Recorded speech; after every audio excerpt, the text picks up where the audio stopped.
Babylone de Damien Chazelle.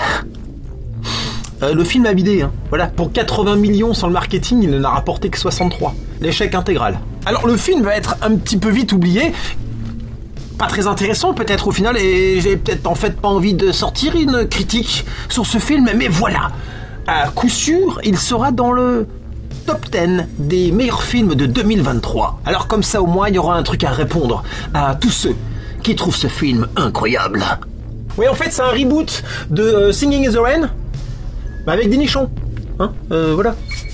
Un préquel de Once Upon a Time, avec Margot Robbie et Brad Pitt, qui enchaîne tout sur un film sur 10 ans, en brossant l'évolution, la naissance, la potatoes et la déchéance d'un milieu complètement déjanté. À savoir la naissance du cinéma dans les années 20 à l'ouest des USA.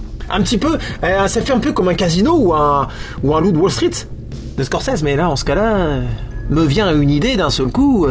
C'est plutôt à Scorsese que j'aurais confié la narration de ces années folles. The Irishman, c'était très bien. Bah, c'est une espèce de suite de Goodfellas et de Casino. Comment ? Trop long ? Putain. Voilà, c'est pas trop long, tu l'as regardé en 4 fois, comme si c'était une mini-série. Oui, non, parce que quand il s'agit de se taper l'insupportable mini-série qui a été faite sur Orelsan, voilà, il y a du monde. Ah ouais, quel génie, oh là là. J'ai d'ailleurs prévu de le déglinguer correctement. Patience. Voilà. J'affûte les outils.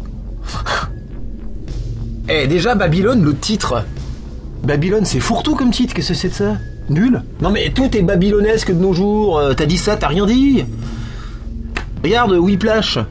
Ça, c'était un peu... le titre était bien. La La Land aussi. D'ailleurs, au passage de La La Land, j'ai adoré. Ils nous montraient à travers une espèce de drame amoureux les choix, les conséquences des choix et les différentes routes qu'empruntent nos vies à chaque carrefour important de notre existence. Avec des What If. La série Marvel. D'ailleurs, Marvel est son multivers en sueur, hein, pour le coup. Non mais ça c'est incroyable, c'est quand même Chazelle avec une simple histoire d'amour, enfin, qui te met tout le multiverse Marvel en position tapis de souris. Donc oui, Babylone. Babylone, c'est une suite. Babylone, c'est une suite de sketchs. Ça doit être un florilège d'anecdotes réelles en plus. Des tranches de vie à Hollywood City, réarrangées pour tenir en un film, tu vois. Une succession de sketchs qui peuvent exister séparément, avec 3 personnages, en fil directeur, tu vois, l'actrice, l'acteur has-been, l'actrice dépravée et le jeune réal, tu vois, voilà. Donc t'as le personnage principal, d'ailleurs, on va dire que c'est le réal espagnol, le jeune qui arrive là. Donc c'est le personnage qui relie un petit peu tout, Manny. Il est amoureux de Margot Robbie. Enfin, en même temps, bon, hein, Margot Robbie. Elle est bonne. Tu sais, c'est le mec qui part de rien et puis qui un jour deviendra réalisateur de ses propres mains. Son évolution est pas géniale. C'est le personnage fonction, quoi, pour relier tout. Et alors j'y viens. Donc il y a Margot Robbie, ça vous a pas échappé, qui interprète la vie d'à peu près Clara Bow. Le personnage est mal écrit. Il n'y a pas d'évolution. Non mais elle a déjà tous ses vices dès le départ. Délurée, dépravée, alcoolique, addict au jeu. Bon, voilà. On commence mal. Elle est déjà talentueuse. Parce que dès la première scène, elle crèvera le plancher, l'écran et le plafond et le... Il n'y a pas d'enjeu. Pas de choix. Son futur pue la déchéance à 100 km, à peu près. Hein, tu vois ? C'est marrant parce que Margot Robbie, elle rejoue l'actrice qui va se voir elle-même dans une salle de cinéma. Comme Sharon Tate dans le Tarantino. Mais qu'est-ce qui se passe si Margot Robbie regarde le film maintenant ? Elle va se regarder, en train de se regarder, en train de... Boucle narcissique multidimensionnelle. Ouais, ça devient très vite compliqué avec elle. Sauf pour Margot. Non, elle, ça va. J'ai l'impression, je peux me tromper, hein, que Margot Robbie aime jouer l'actrice. Aime jouer l'actrice qui se regarde jouer l'actrice en montrant, regardez comment je sais bien jouer l'actrice. Qui pleure sur commande, tout ça. Margot n'aurait-elle pas un ego de taille XL ? Non, pas autant que moi, non. Bah moi c'est du double XL. Ouais, alors il y a Brad Pitt, en fait c'est le seul personnage réussi du film je trouve. Bon déjà le charisme du mec, voilà, ça fonctionne à tous les coups. Voilà, il joue l'acteur has-been, comme DiCaprio, dans Once Upon a Time. Il a changé le rôle cette fois. Et on a des castes surprises. J'en parle parce que peut-être c'est passé à la trappe tout ça. Il y a Flea, le bassiste des Red Hot. Hein, vous savez que Chazelle adore la musique, donc voilà, ça m'étonne pas trop. Et il y a Olivia Wilde. Vous savez la jolie belle là, qui jouait dans Dr House. Et qu'on a vu rapidement dans Tron, et qu'on a pu vu depuis, hein, qui a quasiment disparu. Bah là, elle fait un petit rôle, mais au tout début. Genre, casse-toi, tu vois. Vas-y, mets-toi là. Attention, Margot Robbie arrive. Allez, c'est bon, casse-toi. Margot, vas-y. C'est bizarre, ça. Comme je trouve qu'elles se ressemblent. Enfin, non, elles se ressemblent pas, mais elles ont un truc en commun. Si tu regardes les deux gueules... Si, il y a un truc. Moi, je trouve qu'elles se ressemblent, en fait. Et donc... tous ces personnages vont se télescoper au gré des besoins du scénario. Donc comme je vous disais, c'est des sketchs. On a un très bon sketch au début, c'est la scène de reconstitution médiévale, qui est complètement barré, hein. Il y a des vrais morts sur le plateau et tout, c'est n'importe quoi. Et la deuxième scène, le deuxième sketch très intéressant, c'est la première scène d'enregistrement de film avec son.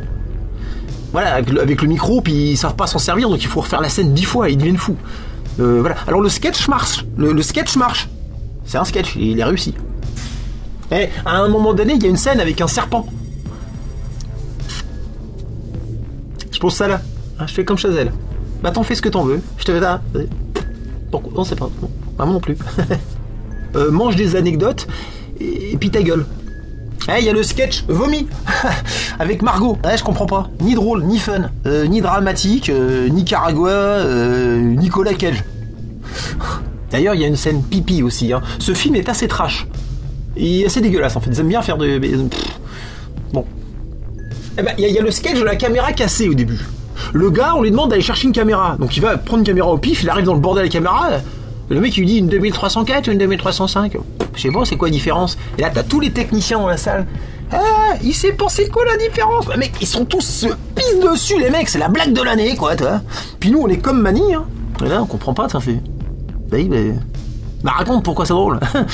Hein? Non, tu sauras pas.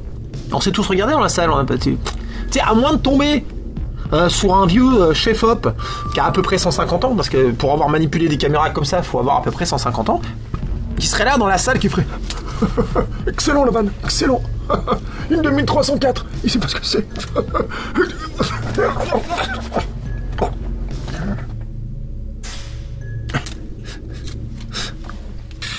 Marion Cotillard. Batman. Sale talent. Il y a le sketch du trompettiste. Parce que dans tout ce bordel d'acteurs, on va suivre parallèlement l'évolution du trompettiste noir qui nous est présenté dans des situations discriminantes.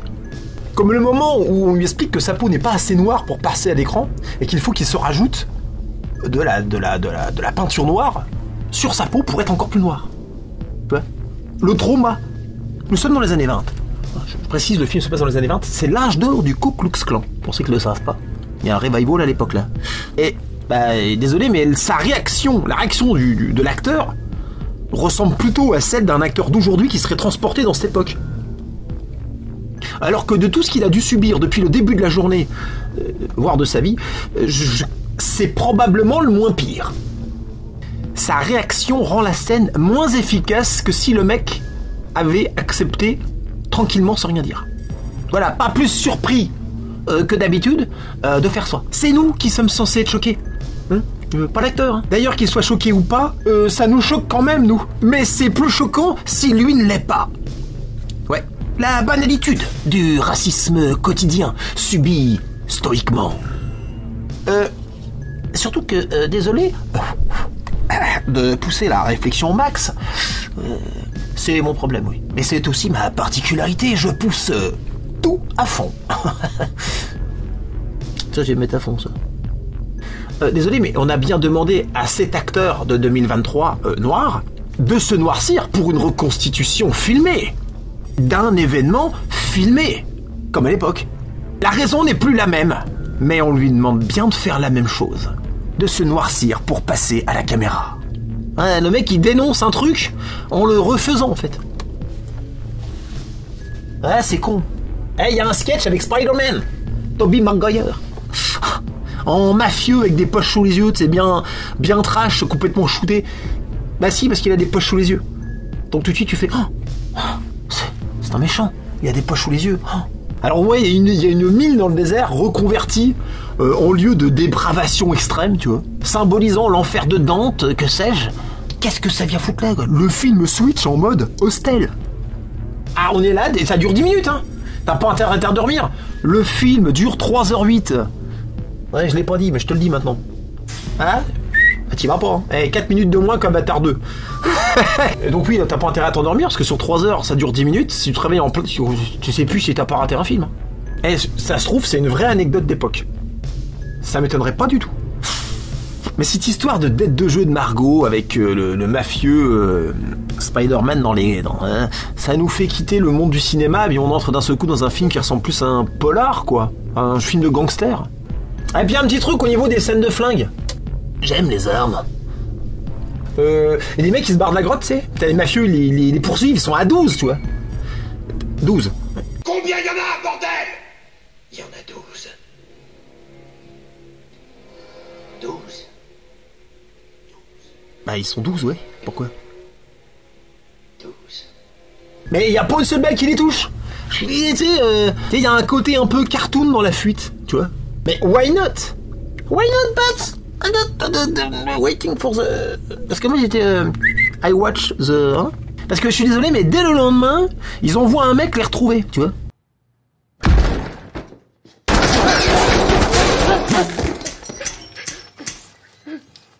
Et le gars, c'est Victor, nettoyeur. 2 balles, 2 mecs.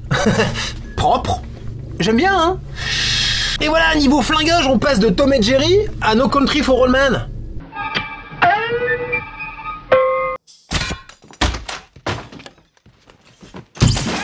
Voilà, ça colle pas. L'épilogue, la conclusion du film est assez prévisible.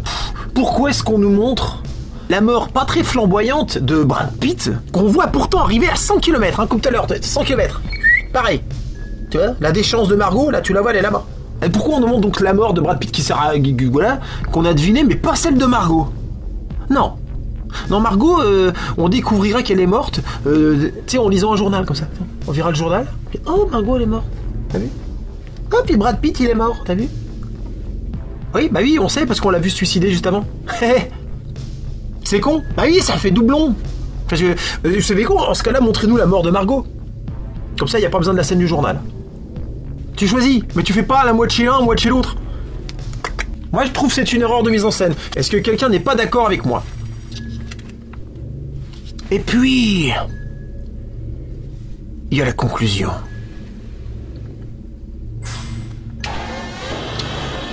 Je suis obligé de déclencher l'alerte rouge. Il y a cette fin, avec Manny, le réalisateur, qui revient à Hollywood 10 ans plus tard, et qui voit que tout a changé. Hollywood est devenu une industrie. Ça s'est agrandi, il reconnaît plus rien. Puis tu sais, il rentre dans une salle de ciné, tu vois, regarder un film, et c'est Singing in the Rain. Ouais, tout à fait. Et là, on a un délire de Chazelle, qui nous fait un montage d'extraits de films, comme pour nous montrer l'évolution technique du cinéma à travers le temps, devant les yeux de Manny qui regarde l'écran avec les larmes aux yeux, tu vois, il pleure le mec, mais aussi devant les nôtres, hein, cherchant à nous émouvoir sur l'évolution du cinéma, en voyageant donc dans le temps à travers tous ces extraits de Méliès, des Frères Lumière, de Tron, de Matrix, de Jurassic Park, de Avatar, Terminator. Il y a 2 fois des extraits de Cameron, ouais. C'est comme ça, hein. Qui ressemble à une espèce de best-of amateur sur YouTube. Ouais, d'ailleurs, et puis ça fait bizarre parce que ça alterne les qualités. Ça alterne les qualités de résolution, d'étalonnage, de ratio, d'objectif de caméra, enfin plein de choses. Et évidemment que c'est pas raccord. Un clip montage de 8 minutes qui ne marche pas, avec un personnage qui regarde ça en fondant en larmes devant l'écran. On ne comprend rien. On comprend pas. Et oui, pourquoi est-ce qu'il pleure?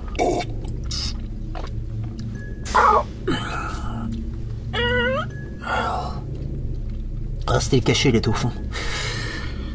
Je me fais toujours avoir. Et pourquoi il pleure? Bon, on sait pas trop. Mais il est ému par le film. Ça lui rappelle son ancien job. Il repense à Margot. Puis peut-être comme Dave dans 2001, L'Odyssée d'espace, peut-être est-ce qu'il fait un voyage interdimensionnel?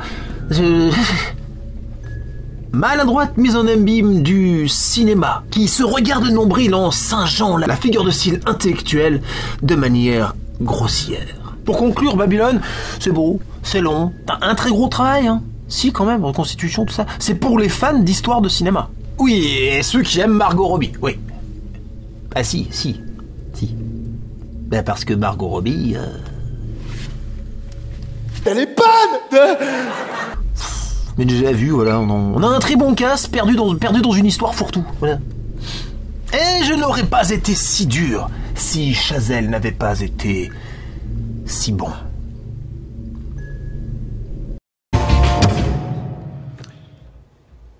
Un léger problème. Et surtout, n'oubliez pas de vous abonner à la chaîne de Butchwallas, car je souhaiterais vraiment, par pure courtoisie et compassion, ne pas avoir recours à des moyens, disons, coercitifs. Tenez, par exemple, regardez cet individu derrière moi. Était-il abonné? Probablement, mais il est un peu tard pour se poser la question, ne trouvez-vous pas?